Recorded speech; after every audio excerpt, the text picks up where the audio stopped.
My name is Dzingai Mutumbuka. I have had many incarnations in my life. I was a university professor. I participated in the freedom struggle for Zimbabwe.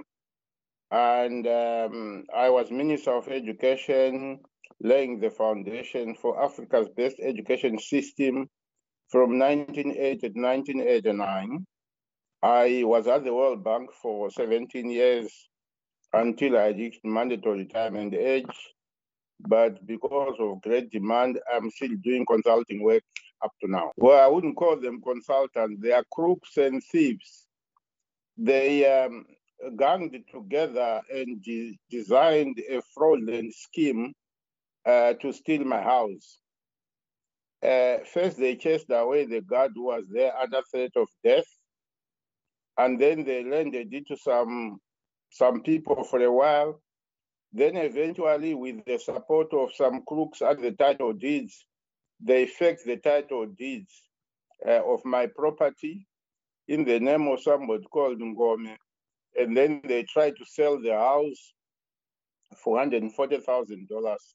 The house is worth at least $600,000. They claimed that they saw the advertisement on social media. I don't know who advertises a $600,000 house on social media. And then they tried to fake this title deeds, which of course was nonsense because my title deeds are still intact at the title deeds office.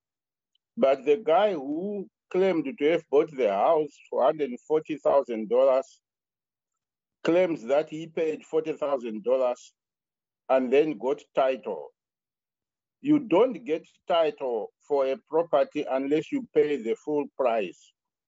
So even if we assume that he paid $140,000, you cannot get a title to a property for $40,000. Even the ground on which the house stands is worth more than $40,000 or even $140,000. So I've been going through the courts. This has been a very stressful thing for me, very stressful period. The matter is still now before the courts, but I am happy that I believe it will be judged in my favor because these people have no standing. They have no local standing, as they say in law, because the property doesn't belong to them. They don't have the title deeds. The Registrar General said the title deeds are mine. They don't have title deeds. What they've got are fake deeds. My wish really for these criminals to be tried and to be locked up, because while I've got name recognition and I still have lots of connections in the country, how many other people without name recognition have these criminals crooked?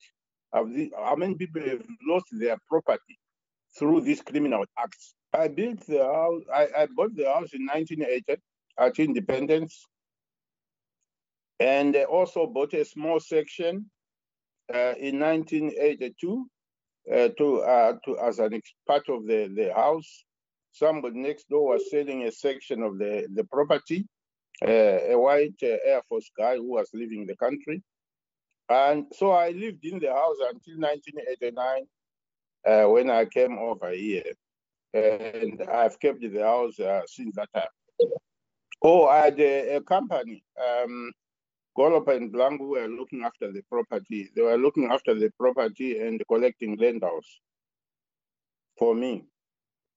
After Golop and Blanco, one of my nephews, who is unfortunately late now, Garikai Dana, was in charge of the property.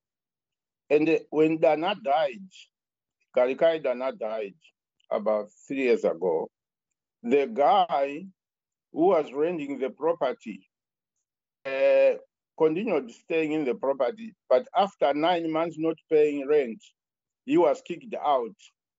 And when he was kicked out, there was somebody who was looking after the property because we were in the process of rehabilitating it. It was also during the time of COVID.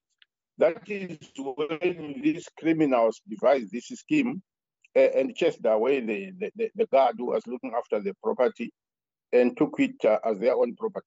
Well, I discovered it first through my nephew, Zika, who took over responsibility for taking care of the property.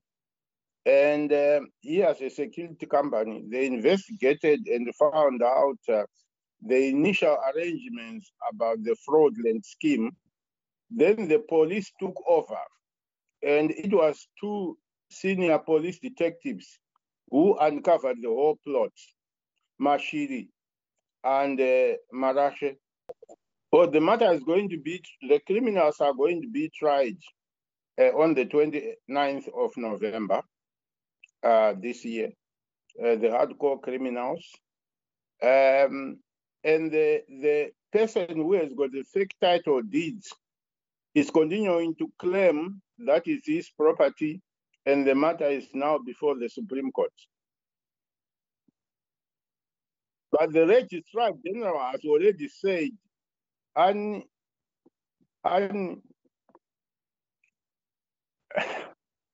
has already said, absolutely no question, the property belongs to Dzingai Mutumbuka. And my title deeds are intact. The title deeds they are carrying out are fake title deeds. It has to end in my favor. There is no other alternative to end in my favor. There are many people who know about it anyway, but I don't want to cite the people. But there are many people in government who know about it and who are watching about what's going to happen. I really think that it's very unfortunate that our country has fallen victim to some criminals and the corrupt officials who work in cahoots with them. With regard to real estate, I think the problem may lie at the registrar's office, because if the registrar general really keeps a tight lead on this, there is no way that property can be transferred through crooked means. So I think it's very important that the registrar general keeps a tight lead on the officials. These are public officials. I know they may not be paid well, but there's no reason why they should accept bribes in order to bribe people of their legal property. In any case, it's a serious crime, and these people, if caught, should be in prison. Secondly, I think that the press, including people like you, have a very important role to play in exposing such corruption. Unless the press can expose corruption, can expose corrupt people, whether they are in the judiciary or whether they are police or they are just civil servants who are enabling corruption. Unless the press can point them out, we will not be able to get rid of corruption.